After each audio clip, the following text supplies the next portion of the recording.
Senhor presidente, José Medeiros, senador do nosso querido estado do Mato Grosso, né?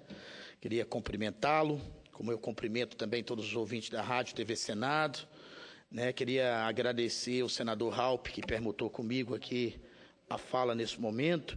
Estou falando por comunicação inadiável e o senador Raupp iria falar pela liderança do PMDB, como vai falar em seguida aqui, né? Então, eu quero agradecê-lo por essa gentileza. Eu colaboro com alguns que a gente tem que respeitar a movimentação que houve ontem no país, os protestos, as manifestações. Isso faz parte do jogo democrático. Quero parabenizar os manifestantes, parabenizar as polícias militares por não ter tido acidentes, incidentes e por ter corrido tudo dentro da normalidade, o que é importante. A pessoa foi à rua, manifestou, deu o seu recado, voltou para casa e todo mundo pôde estar no outro dia pronto para ir trabalhar e pronto para poder continuar na luta de cada um nos seus ideais. Eu creio que o Brasil precisa disso, de democracia sempre. Eu vou falar aqui hoje, senhor presidente, sobre o projeto de lei que eu protocolei aqui do Senado, que é o projeto de lei número 533 de 2015. Esse projeto de lei, ele trata exatamente de um problema muito importante para nós, que é o problema das águas hídricos em nosso país.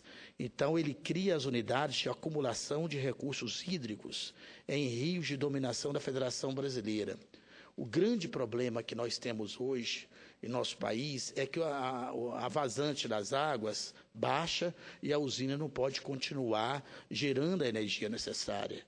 Então, por causa disso, a gente, como engenheiro, eletricista que sou, estudioso da área, nós estamos apresentando projetos de barragem, de acumulação de água, antes das barragens, está certo?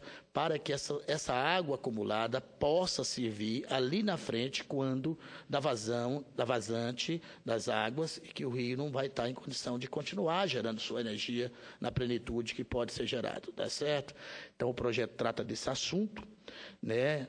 O projeto é o seguinte: o Congresso Nacional decreta, artigo 1º, fica instituída a criação das unidades de acumulação de recursos hídricos em mananciais de domínio da União, dos estados, do Distrito Federal ou dos municípios.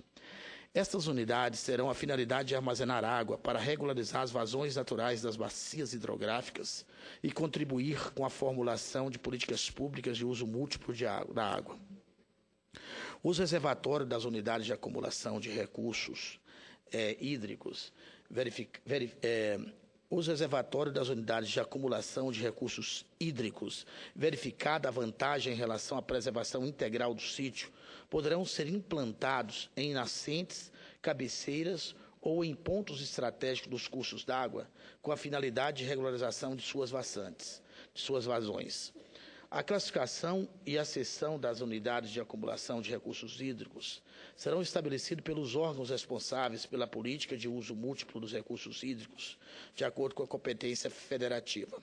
A construção de barragens poderão ser objeto de concessão, de modo a viabilizar a captação dos recursos financeiros por prazo não superior a 25 anos. Artigo 4º. A construção das barragens dos reservatórios das unidades de acumulação de recursos hídricos deverá ser projetada por profissionais habilitados com registro na Agência Nacional de Águas, porém ficará submetida a regime simplificado e unificado para questões de licenciamento ambientais. Esta lei entra em vigor a partir da data de sua publicação. Senhor presidente, é de altíssima relevância esse projeto, não é certo? Pois não, senhor presidente.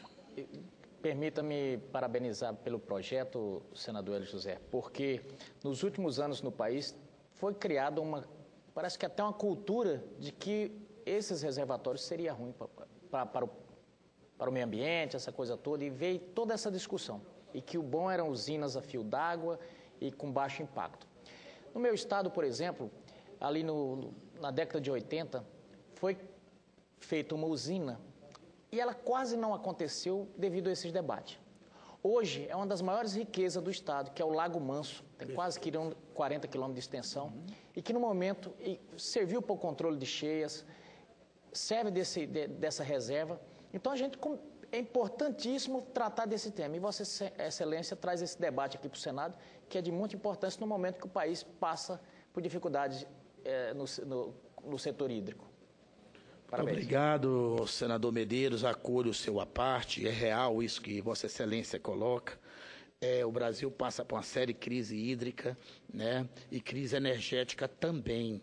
Então, como é uma barragem de acumulação, é um acúmulo de energia. Então, além de fazer a regularização da vazante, igual Vossa Excelência coloca, a gente ainda terá o acúmulo de energia que será utilizado no momento de crise, ok? A relevância dessa questão também, igual Vossa Excelência coloca, é exatamente o aproveitamento múltiplo das águas. Então, eu não tenho dúvida que aonde a gente faz uma barragem, torna-se um ponto turístico, torna-se um ponto de aproveitamento para os micro e pequenos empresários da área, tá certo? Desde que cuidado, desde que respeite ecologicamente o meio ambiente, não tem dificuldade nenhuma. Então, é um ponto de desenvolvimento, tá certo? Para uma área aonde estava, de repente, sem nenhum desenvolvimento.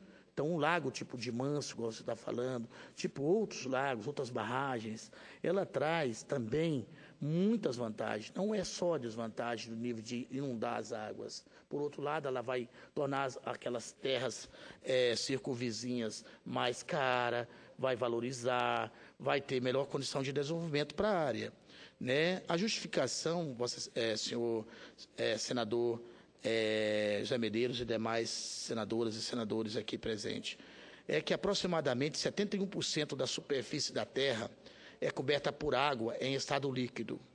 Do total desse volume, 97,4% aproximadamente está nos oceanos, em estado líquido e salgada.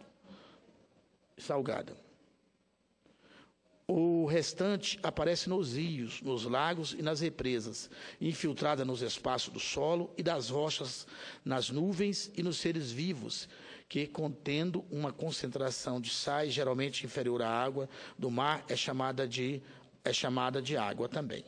Desses 2,6%, por volta de 1,8% da água doce do planeta é encontrado em estado sólido, formando grandes massas de gelo nas regiões próximas dos polos e no topo de montanhas muito elevadas. As águas subterrâneas correspondem a 0,96% da água doce, menos de 1% está disponível em rios e lagos. Para suprir essa escassez de água utilizável, o barramento de curso d'água para a formação de lago artificial constitui um dos mais antigos técnicas de aumentar as disponibilidades hídricas para atendimento de demanda por água pela sociedade. Portanto, foram fundamentais ao desenvolvimento da espécie humana. Embora dotada de mecanismo de controle com a finalidade de obter a elevação do nível de água ou criar um reservatório de acumulação de água ou de regulação de vazões, por muito ocorreram de forma mais ou menos empírica. Com a Revolução Industrial, houve a necessidade de se construir um crescente número de barragens, o que permitiu o progresso, aperfeiçoamento das técnicas de projeção e construção. Diferentemente do passado, quando os reservatórios só eram vistos pelo lado dos benefícios, hoje a sociedade está mais crítica e já olha para os reservatórios pelo lado dos impactos negativos e de pessoas que são deslocadas sem compensação suficiente. Há fortes movimentos organizados contra a construção de grandes barragens. Entretanto, há exageros nos males atribuídos aos grandes lagos artificiais. Nesse sentido, é importante que sejam analisados seus pontos e opiniões. Também pode-se considerar que, muitas vezes, há exageros na avaliação dos benefícios atribuídos a algumas obras. Uma análise técnica equilibrada e imparcial que forneça subsídio à sociedade e aos gestores públicos para se constituir ou não, ou ainda como operar e proteger os lagos existentes. Então, isso é necessário. Questões sociais, ambientais, econômicas, sociais e de segurança abordadas como fatores de oposição à construção das novas barragens, dentre elas as desapropriações de pequenos agricultores e populações indígenas sem indenização compensatória e as alterações na forma da vida da população que resultam em empobrecimento devido à mudança brusca nas atividades.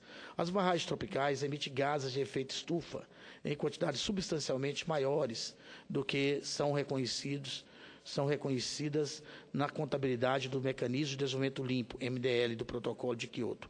Em contrapartida, há de se considerar o balanço devido à sua não construção. No ano de 2014, por exemplo, convivemos com uma seca no Sudeste brasileiro, cuja grande concentração de pessoas nas suas cidades obrigou vários municípios paulistas e mineiros, causando grandes transtornos a milhões de pessoas que optaram por viver nas cidades, fato inexorável na evolução da espécie humana. Neste ano, os níveis de acumulação verificados em torno da metade do que se verificava em 2014, para este mesmo período, obriga-nos a reiniciar o debate sem paixões. Muito se criticou, senhor presidente, a construção de hidrelétricas, fonte principal para o suprimento da energia elétrica indispensável à vida nas cidades. Aqueceu-se a construção de usinas hidrelétricas a fio d'água, que ao não funcionarem regularmente o ano todo, obriga-nos a acionar usinas térmicas de petróleo, cuja o quilowatt é caríssimo. Verifica-se, assim, que não se tem nenhuma vantagem adicional, pelo contrário, traz-se muito mais danos que as hidrelétricas com lagos de acumulação. Essa é a questão das hidrelétricas a fio d'água, Vossa Excelência, senador Waldir Raupp. As usinas do Rio Madeira e do Cararaú, que teve o nome alterado para Belo Monte, fornecem exemplos concretos indicando a necessidade de reforma desses conceitos do MDL. Das barragens a fio d'água, se espera que tenha menores emissões por quilowatt do que muitas barragens. No entanto, as emissões pelo acionamento das termoelétricas a hidrocarbonetos têm emissões muito mais significativas. A falta de análise que considere os agravantes em conjunto com as atenuantes nos deixa ver que, em muitos casos, que os impactos provocados por reservatórios geralmente são de pouca expressividade face aos benefícios que eles podem proporcionar. É preciso considerar ainda que a manutenção de uma carga hidrostática mais elevada sobre o terreno e o aumento da área para infiltração proporcionariam maior recarga de água em direção aos mananciais subterrâneos, fundamental para aumentar o escoamento de base e minimizando as oscilações de vazão em cursos d'água superficiais. A elevação do nível freático, disponibilizar por efeitos de ascensão capilar mais água para as plantas, além de possibilitar fluxo de água subterrâneo suficiente para a manutenção da vazão e tornar perenes pequenos córregos sob a influência dessas águas freáticas. Com maior recarga dos aquíferos no campo, os reservatórios podem servir melhor ao seu mais nobre objetivo, armazenar quando o recurso é abundante ou usar no momento de escassez. Então, isso é importante. E a gente vê, por exemplo, senador Raupp, aquela questão do Acre. Se nós tivéssemos uma barragem de contenção, nós não tínhamos todo ano Rio Branco naquela crise, com aquele acúmulo de água dentro da cidade, tá certo? Que a gente poderia dar uma dosada na questão e controlar a vazão do Rio Branco, né? Então, isso é um pequeno exemplo da vantagem que nós teríamos de transformar essas barragens. Portanto, nada mais pertinente que se estimulem e facilite a construção de barragens rurais, objetivando o uso múltiplo das águas na bacia, que armazena problemas, que amenizam problemas de inundação em áreas urbanas de maior risco, implicando, assim, grandes economias. Este é o anseio da gestão integrada, ou seja, compatibilizar riscos e oportunidades na escala da bacia. Estou terminando, viu, senador Raupp? Se em ambientes urbanos sofre cada vez mais com as inundações provocadas pelas enchentes devido ao não planejamento, está feito e é praticamente irreversível. Pode-se armazenar esses excessos no campo, o que permitirá atenuar a onda de cheias nas cidades e aproveitar essas águas para irrigação nos períodos de escassez e realimentar os aquíferos, reservas que poderão ser usadas para o próprio abastecimento humano nas estiagens mais prolongadas. O projeto de uma barragem requer fundamentalmente análise e aplicação correta de 2 itens relevantes relacionados à segurança da barragem, quais sejam: 1. Estudos hidrológicos, Na bacia hidrográfica, em que determina a vazão máxima de cheia e o volume de armazenamento necessário à regularização da vazão. Então, é os estudos hidrológicos que determinam essa vazão máxima. Estudos hidráulicos para dimensionamento do sistema extravasor, eliminação do excesso de água e dissipador da energia. Dos desarenador, eliminação dos resíduos do fundo ou esvaziamento do reservatório, e da tomada de água, estrutura para a captação da água prestada. Então, esses dois estudos, o hidrológico, que vai determinar a vazão, né, e o hidráulico, que vai determinar a boa utilização dessa vazão, estou concluindo, senhor presidente, são fundamentais para essa questão. A abordagem, de maneira simples, serve como ferramenta didática e não deve induzir a falsa impressão de que se pode projetar bem e competentemente sem experiência. Julgar corretamente os valores obtidos requer anos de estudo e prática. O auxílio a questões sobre métodos construtivos, cálculos estruturais, estabilidade geotécnica, percolação, dentre outros, deve ser obtido na bibliografia técnica e adequada ao projeto de barramentos propostos. Sabe-se que a maior parte das pesquisas geotécnicas na área de barragem foram e são orientadas para os estudos de obras de grande porte, deixando-se em segundo plano obras menores. É importante, senhores senadores e senhoras senadoras, também destacar que obras hidráulicas como os barramentos, mesmo sendo de pequeno porte, distingue-se por interferir nos cursos de água e Alô?